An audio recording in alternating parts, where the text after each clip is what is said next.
Hello বন্ধুরা, আশা করি আপনারা ভালো আছেন। আজকে আমি আপনাদের বিপিএস এর একটা প্রশ্ন সমাধান করে দেখাবো। যেহেতু বিপিএস এর একটা বড় সার্কুলার আসছে, ডিফারেন্ট মিনিস্ট্রি সহ আরো কয়েকটা অধিদপ্তর আছে, তো সেই জন্য আপনাদের বিপিএস এর বিগত সালে কি কি প্রশ্ন হয়েছিল, কেমন প্রশ্ন হয়, ডিপার্টমেন্টের এমসিকিউ, ডিপার্টমেন্টের কি কি পার্ট থাকে, তো সেগুলো নিয়ে আজকে আলোচনা করবো এবং এই প্রশ্নটা কিন্তু সমাধান করে দেবো। তাই আপনারা সবাই সম্পূর্ণ ভিডিওটা দেখবেন, তাহলে ডিপার্টমেন্টের প্রশ্ন সম্পর্কে একটা ধারণা পাবেন। আর বিগত সালের প্রশ্নগুলো তো অবশ্যই ভালো করে দেখবেন। আর এখানে আমি প্রত্যেকটা প্রশ্নের সাথে ব্যাখ্যা সহ দেখাবো, যেন প্রত্যেকটা উত্তর পড়ার পরে আপনি ব্যাখ্যা সহ পড়লে সেটা ভালো করে বুঝতে পারবেন। তো এই পরীক্ষাটা হয়েছিল বাংলাদেশ সরকারি কর্ম কমিশনের 2022 সালে খাদ্য মন্ত্রণালয়ের অধীনে খাদ্য অধিদপ্তরে। পদ ছিল আঞ্চলিক রক্ষণাবেক্ষণ কর্মকর্তা, যেটা উপসহকারী প্রকৌশলী বা সিভিল ডিপার্টমেন্টের জন্য, এবং পরীক্ষাটা হয়েছিল 9/3/2022 সালে। তো প্রশ্ন কিরকম ছিল, ডিপার্টমেন্টের প্রশ্ন নিয়ে আলোচনা করতেছি। তো এখানে 1 নম্বর প্রশ্ন ছিল রাস্তার ডিজাইন লোড নির্ণয়ে কোন ফ্যাক্টর বিবেচনা করা হয়, এই প্রশ্নটা কিন্তু ছিল। তো এখানে 3টা অপশন আছে: vehicle speed, load, repetition, traffic distribution. তো ঘ আছে সব কয়টি, তারপরে এখানে সব কয়টি হবে, কেন হবে, এখানে ব্যাখ্যাও কিন্তু দেওয়া আছে। কি ব্যাখ্যা দেওয়া আছে? রাস্তার নকশা লোড নির্ধারণের সময় বিভিন্ন উপাদান বিবেচনা করে নেওয়া হয়, যার মধ্যে লোড রিপিটেশন এবং ট্রাফিক ডিস্ট্রিবিউশন এবং ভেহিকেল স্পিড অন্যতম। এগুলো রাস্তার স্থায়িত্ব ও উপযোগিতা নির্ধারণে গুরুত্বপূর্ণ ভূমিকা রাখে। তো আমি কিন্তু এখানে যে এমসিকিউ সলিউশন করেছি প্রত্যেকটার এই ব্যাখ্যা সহ আছে, যেন আপনাদের বুঝতে সুবিধা হয়। আর এটা তৈরি করা হয়েছে রেডিমিক্স সিভিল ইঞ্জিনিয়ারিং এমসিকিউ বই থেকে। তো এই বইটা আপনারা বাজারে পাবেন, এটা থেকে আপনি পড়লে খুব দ্রুত কম পাবেন। পয়েন্টে যাই আমরা। অনুভূমিক ডিপিসিতে 1:2:4 অনুপাতে সিমেন্ট কংক্রিটের পুরুত্ব কত? 4 সেন্টিমিটার। ব্যাখ্যা সহ প্রত্যেকটা অ্যাড করেছি। তো ডিপিসি মানে ড্যাম্প প্রুফ কোর্স, হলো ইমারতের আর্দ্রতা প্রতিরোধের জন্য একটি ব্যবহৃত স্তর। সাধারণত 1:2:4 অনুপাতে কংক্রিট ব্যবহার করা হয় এবং এর পুরুত্ব সাধারণত 4 সেন্টিমিটার। এটা কিন্তু মাঝে মধ্যে আসে, এবং মাঝে মধ্যে এখানে আছে ডিপিসি এর ফুল মিনিং কি। তাই আপনারা ব্যাখ্যা সহ পড়লে একটা এমসিকিউ পড়লে 2-3টা এমসিকিউ হয়ে যাবে। পয়েন্টে যাই। এটা রাইস এন্ড ফল মেথড কোন কাজের জন্য ব্যবহার করা হয়? Calculation of RL. আমরা কিন্তু আরএল বের করার জন্য যে একটা ছক দেখেছিলাম, সেখানে রাইস এন্ড ফল মেথড ব্যবহার করা হয়, ব্যাখ্যা আছে এখানে। তো এখানে আছে রাইস এন্ড ফল মেথড মূলত আরএল মানে রিডিউস লেভেল নির্ধারণের জন্য ব্যবহৃত হয়। এটি একটি লেভেলিং পদ্ধতির অন্যতম জনপ্রিয় কৌশল, যা ভূমির উচ্চতা পার্থক্যের পরিমাপ করতে সহায়তা করে। পয়েন্টে যাই। 1:2:4 অনুপাতে 10 ঘনফুট কংক্রিটের কত ব্যাগ সিমেন্টের প্রয়োজন? এটা ক্যালকুলেশন করবেন, এস্টিমেটিভ কস্টিং। আমি আশা করি আপনারা সবাই ভালো পারেন। তারপরে বলবো, যারা ডিপার্টমেন্টের বেসিক থেকে ক্লাস করতে চান, তারা আমার নতুন একটা ডিপার্টমেন্টের ব্যাচ শুরু হয়েছে, সেই ব্যাচে যুক্ত হতে পারেন। যুক্ত হওয়ার জন্য এই ভিডিওর কমেন্টে যে লিংক দেওয়া আছে সেই ফেসবুকে আমাকে মেসেজ করুন।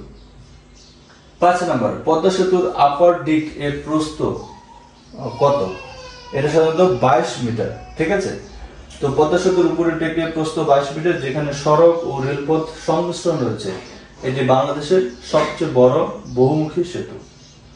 তারপর দেখি, কোন ধরনের রেলপথ সবচেয়ে চওড়া?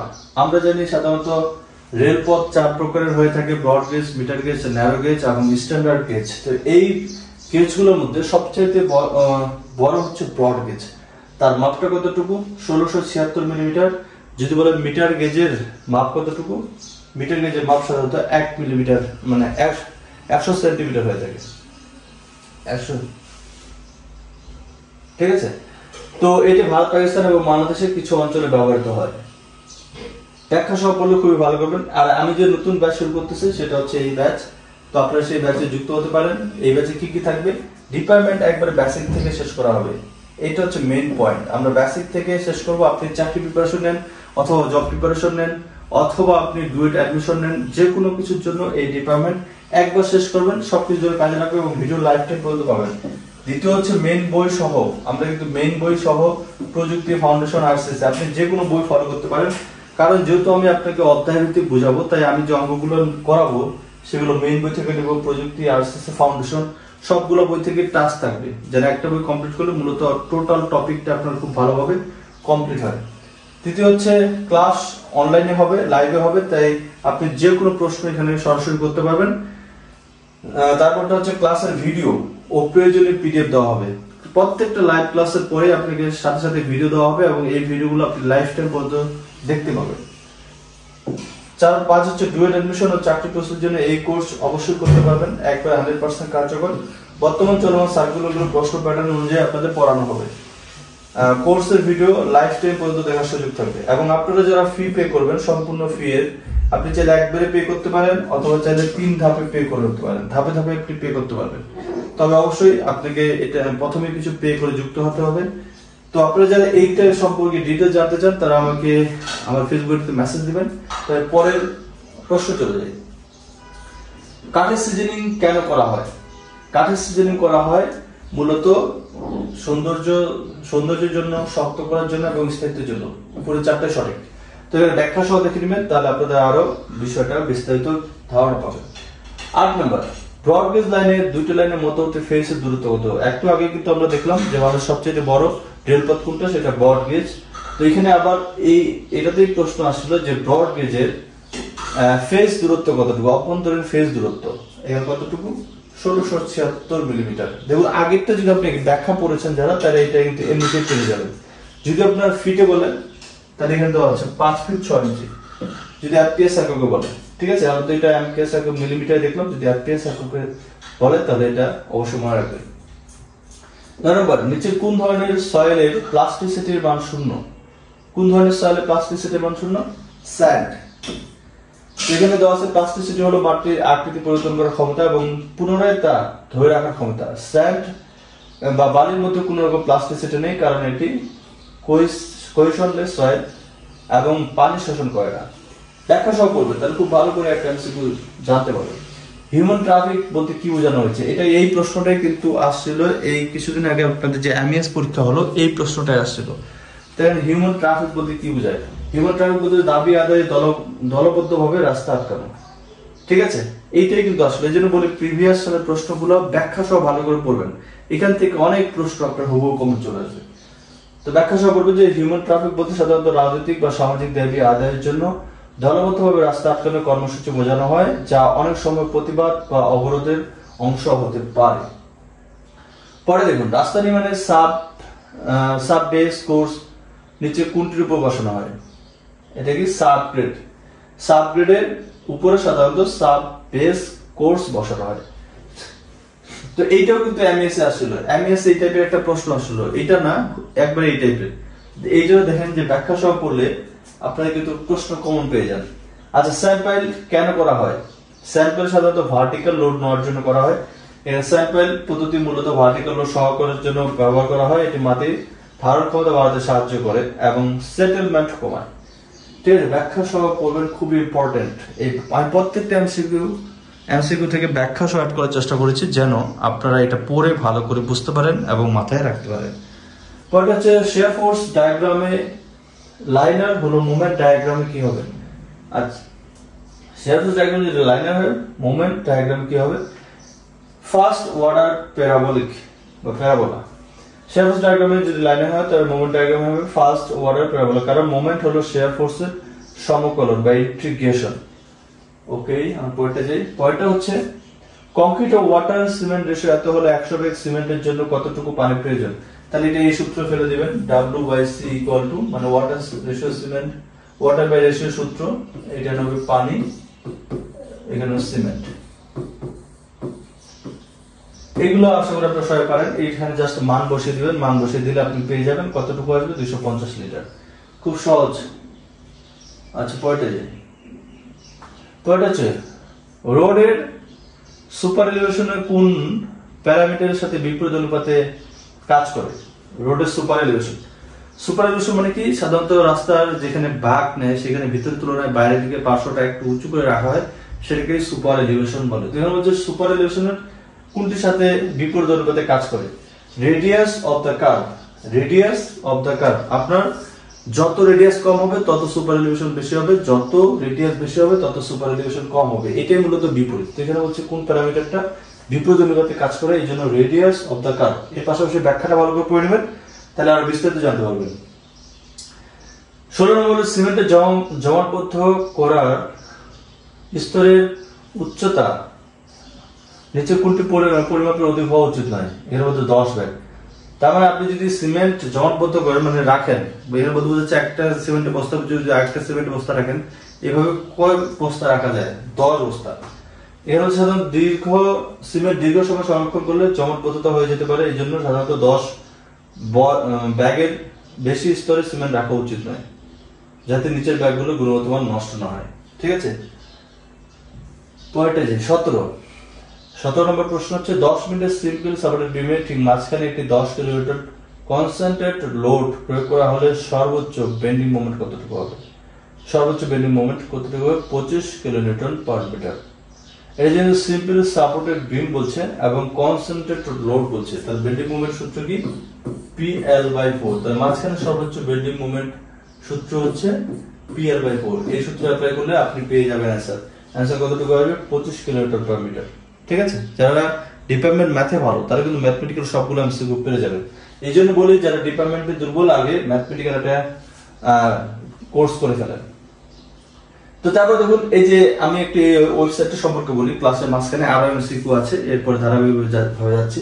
এই ইঞ্জিনিয়ারিং ক্লাসরুম ওয়েবসাইট হচ্ছে আমার তৈরি একটা ওয়েবসাইট, সিভিল ডিপার্টমেন্টের বাংলাদেশের প্রথম ওয়েবসাইট, এবং সিভিল ডিপার্টমেন্টের জন্য বাংলাদেশের প্রথম যে ইউটিউব চ্যানেল সেটাও কিন্তু আমি তৈরি করেছিলাম, এবং এটা বর্তমানে সবচেয়ে বড় ইউটিউব চ্যানেল ইঞ্জিনিয়ারিং ক্লাসরুম। ঠিক সেটার আদলেই, এই যে ইঞ্জিনিয়ারিং ক্লাসরুম, এটার আদলেই আমি একটা অ্যাপস তৈরি করেছি এবং একটা ওয়েবসাইট তৈরি করেছি। এই ওয়েবসাইটে আপনি দেখুন ডিপার্টমেন্টের সবকিছু একখানে পেয়ে যাবেন। ডিপার্টমেন্ট আছে, বাংলা ব্যাকরণ আছে, এবং আপনি জানেন এবার যে এমএস পরীক্ষা হয়েছিল এখানে কিন্তু অনেক কমন পেয়েছে, অনেক একবার হুবহু, কারণ এখানে আপডেট সবগুলো প্রশ্ন দেওয়া হয়। যে এমএস পরীক্ষাটা হলো তার সমাধানগুলো এখানে আপলোড করা হবে। তার মানে আপনি আপডেট যা কিছু হচ্ছে সব কিন্তু এই ওয়েবসাইট পেয়ে যাচ্ছেন। এর পাশাপাশি এখন কি কি নিয়োগ চলতেছে অনেকেই কিন্তু বলতে পারবেন না, কিন্তু এই ওয়েবসাইটে এই অপশনে ক্লিক করলে আপনি চলমান নিয়োগ বিজ্ঞপ্তি সম্পর্কে জানতে পারবেন, যে এখন কি কি সার্কুলার চলতেছে, কি কি সার্কুলার আসলো। অনেকে অনেকদিন ফেসবুকে বাইরে থাকে অথবা বিভিন্ন ওয়েবসাইটে খুঁজে ঝামেলা, যেমন মনে করেন বিপিএস একটা সার্কুলার দিল, বিপিএস এর ওয়েবসাইটে দেখতে পারবেন, বাট এমএস যদি সার্কুলার দেয় তাহলে কিন্তু বিপিএস এর ওয়েবসাইটে পাবেন না। কিন্তু এই ওয়েবসাইটে আসলে আপনি সবগুলো সার্কুলার একত্রে দেখতে পারবেন, তাই এই ওয়েবসাইটটা গুরুত্বপূর্ণ। এর পাশাপাশি আপনার এই যে বিগত সালের এমসিকিউ আছে, বিগত সালের প্রশ্ন আছে, সবকিছু এখানে পাবেন। তাই এই ওয়েবসাইটটাকে আপনারা ফলো করতে পারেন। ঠিক আছে, এটাকে কিভাবে পাবেন? জাস্ট গুগলে লিখে সার্চ করবেন ইঞ্জিনিয়ারিং ক্লাসরুম, প্রথম যে ওয়েবসাইটটা আসবে সেটাই আমার ওয়েবসাইট। পয়েন্টে যাই, কোন ক্ষেত্রে ক্রিটিক্যাল পাথ মেথড বা সিপিএম ব্যবহার করা হয়? সিপিএম তো এবার মনে পরীক্ষা আসছিল, তাই না? এলজিইডি দেখছেন, বিগত সালের প্রশ্নগুলো খুব রিপিট হয়, এগুলো খুব ভালো করে পড়তে হবে। রিসার্চ এন্ড ডেভেলপমেন্ট প্রজেক্ট ব্যাখ্যাগুলো পড়ে নেবেন। ঠিক আছে, মাটি ভাঙন ক্ষমতা নির্ধারণের জন্য কোন ধরনের পরীক্ষা করা হয়? এসপিটি স্ট্যান্ডার্ড পেনিট্রেশন টেস্ট, খুবই কমন একটা প্রশ্ন, একটু ভালো করে ব্যাখ্যা সহ দেখে নেবেন। তারপরে দেখুন নিচে কোন আকারের সয়েল পার্টিকেলকে ফাইন এগ্রিগেট বলা হয়? 4.75 মিলিমিটার অথবা তার থেকে কম যে আকারটাকে সেটাকে ফাইন এগ্রিগেট বলা হয়। এর থেকে বড় যে কোর্স এগ্রিগেট সেটাকে, এর থেকে বড় যে কোন আকার সেটাকে কোর্স এগ্রিগেট বলা হয়। ইএফটি এর বলতে কি বোঝায়? ইএফটি বলতে ইনফ্লুয়েন্স ট্রিটমেন্ট প্ল্যান। এই পুনরূপটা মাঝে মধ্যে পরীক্ষা আসে, তাই খুব ভালো করে একটু পড়ে নেবেন। তো এখানে ইএফটি হচ্ছে ইনফ্লুয়েন্স ট্রিটমেন্ট প্ল্যান্ট, হলো শিল্প ও বাণিজ্য বর্জ্য পরিশোধন প্ল্যান্ট যা দূষিত পানি পরিশোধন করে পরিবেশ বান্ধব করে তোলে। ওকে, ভেরি গুড। ইটের আদর্শ আকার, এটা আমরা সবাই জানি 9.5, 4.5, 3.5। আচ্ছা, 1 ইঞ্চি ইকুয়াল টু কত centimetre? 1 inch equal to 2.54 centimetre. তারপরে যাই আমরা, তারপর হচ্ছে ইন্ড বিয়ারিং পাইল, এই ক্ষেত্রে কোনটি সঠিক? এটা ইন্ড বিয়ারিং পাইল, এই ক্ষেত্রে ইন্ড bearing greater than screen friction. ইন্ড bearing বলতে বোঝাচ্ছে যেখানে আপনার পাইলটা শেষ হবে সেইখানে মূলত লোডটাকে বহন করে এমন কিছুকে নির্দেশ করেছে। এখানে বলছে ইন্ড বিয়ারিং পাইল মূলত মাটির কঠিন স্তরের উপর নির্ভর করে লোড বহন করে, তাই এটি প্রধানত শক্তি আসে ইন্ড বিয়ারিং থেকে, স্ক্রিন ফ্রিকশন থেকে না। স্ক্রিন ফ্রিকশন মানে আপনার পাইলটা যাচ্ছে, তার যাওয়ার সময় পার্শ্বের দিকে যে লোড ট্রান্সফার করে ফ্রিকশনের মাধ্যমে, সেটাকে স্ক্রিন ফ্রিকশন বলা হয়। তো যেহেতু ইন্ড বিয়ারিং পাইল, সেক্ষেত্রে এটা হচ্ছে রাইট অ্যান্সার, যে ইন্ড বিয়ারিং মানে শেষের দিকে যে সে লোডটা দিবে সেটা গ্রেটার দেন মানে বড়, তার থেকে স্ক্রিন ফ্রিকশন। ঠিক আছে, এগুলো একটু বুঝে পড়লে কিন্তু দীর্ঘদিন মাথায় থাকবে। 1 মিনিটে পুরো 100 কিলোগ্রাম অ্যাঙ্কর লিফটের ওজন কত? এটা হচ্ছে 7850 কেজি। এগুলো ক্যালকুলেট করলে পাওয়া যায়। ঠিক আছে, আচ্ছা 26 নম্বর দেখি, নিচে কোনটি ওয়াটার সাপ্লাই সিস্টেম এর উপাদান নয়? Sanitation system. ওয়াটার সাপ্লাই সিস্টেমের উপাদান কোনটি? Sanitation system. ব্যাখ্যাগুলো একটু পড়ে নেবেন। আচ্ছা কংক্রিট কিউরিং কেন করা হয়? শক্তি বর্ধনের জন্য। ব্যাখ্যাগুলো একটু পড়ে নেবেন, ঠিক আছে। 28 নম্বর, লিকুইড লিমিট প্লাস্টিক লিমিটের মধ্যে পানি ধারণ পার্থক্যকে কি বলা হয়? Plasticity index. লিকুইড লিমিট এবং প্লাস্টিক লিমিট এটা হচ্ছে অ্যাটারবার্গ যে লিমিট চার্ট আছে সেই চার্ট থেকে প্রশ্নটা আসে, ওই চার্টটা খুব ভালো করে পড়বেন, কারণ ওখান থেকে যে কোনো সময় প্রশ্ন আসাটা খুব স্বাভাবিক, বিশেষ করে লিকুইড লিমিট প্লাস্টিক লিমিট এই টাইপের প্রশ্নগুলো তো থাকেই, ঠিক আছে। তো আবার বলতেছি এই প্রশ্নগুলো কিন্তু আপনি সবগুলো পাবেন রেডিমিক্স সিভিল ইঞ্জিনিয়ারিং এমসিকিউ বই, যেটা বর্তমান বাজারে বের হবে ফেব্রুয়ারির শেষের দিকে অথবা মার্চের 1 তারিখে। বইটা কিন্তু খুব সুন্দরভাবে সাজানো হয়েছে, আপনারা দেখলে বুঝতে পারবেন প্রত্যেকটা প্রশ্নের সাথে ব্যাখ্যা আছে এবং এই ব্যাখ্যাটা খুব ভালো করে পড়বেন, ঠিক আছে। নিচের কোনটি শ্যালো ফাউন্ডেশন? শ্যালো ফাউন্ডেশন কোনটি? ফুটিং ফাউন্ডেশনকে সাধারণত শ্যালো ফাউন্ডেশন বলা হয়, কারণ এটা কম গভীরতা। ব্যাখ্যাগুলো পড়বেন, ঠিক আছে। নিচে কোনটি in situ test? Van share test, institute test. Institute test হলো যে পরীক্ষাটা সরাসরি মাঠে করা হয় যাতে প্রকৃত অবস্থা জানা যায়। ভ্যান শেয়ার টেস্ট মাঠ পর্যায়ে একটি শেয়ার স্ট্রেংথ পরিমাপ করতে ব্যবহার করা হয়। ব্যাখ্যা সব পড়লে সবগুলো ইজি লাগবে। 12 মিটার ব্যাসের রিইনফোর্সমেন্ট বারের প্রতি মিটার ওজন কতটুকু? 0.887। কিভাবে বের করবেন? একটা সূত্র আছে, এই সূত্র দিয়ে আপনি D millimeter square divide by 162/2 shortcut যে সূত্র আছে সেই সূত্র দিয়ে ব্যবহার করতে পারেন। সূত্র হচ্ছে D millimeter square divided by 162, এটা আসবে কেজি পার মিটার। এইটাতে আপনি বসিয়ে কিন্তু বের করতে পারেন, ঠিক আছে। এটা ক্যালকুলেট করে দেখলে দেখবেন যেটা আসে।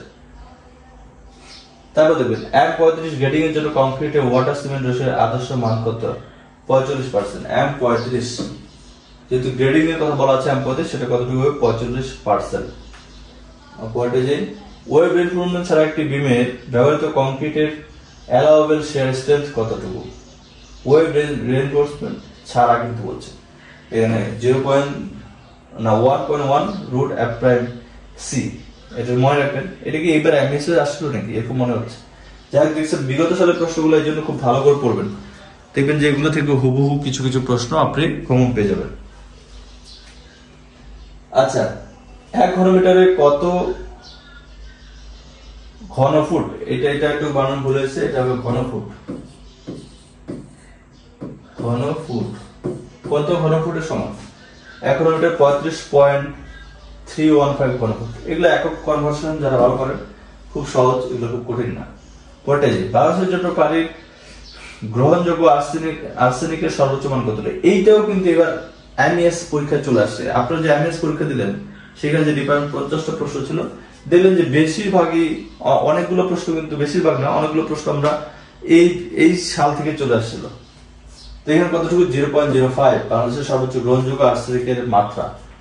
তো কতটুকু? 0.05 ppm। তবে হুয়ের মতে আর্সেনিকের সর্বোচ্চ গ্রহণযোগ্য মাত্রা কিন্তু ছিল 0.01, কিন্তু বাংলাদেশে যেহেতু বলছে সেই ক্ষেত্রে কিন্তু 0.05 হবে। এখানে কিন্তু অনেকে কনফিউশন হয়ে যায়, তাই একটু ব্যাখ্যাটা অবশ্যই পড়ে নেবেন।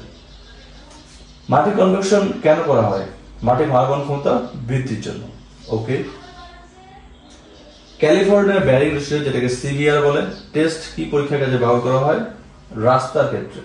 ক্যালিফোর্নিয়া ব্যারিং রেশিও মানে এটা রাস্তাকে এরকম লোড নেবে, তার লোড বহনযোগ্যতা জানার জন্য সাধারণত এটা পরীক্ষা করা হয় ব্যারিং ক্যাপাসিটি বের করার জন্য। আচ্ছা থিওডোলাইট একটি যন্ত্র যার নিচে কোন ধরনের কাজে ব্যবহার করা হয়?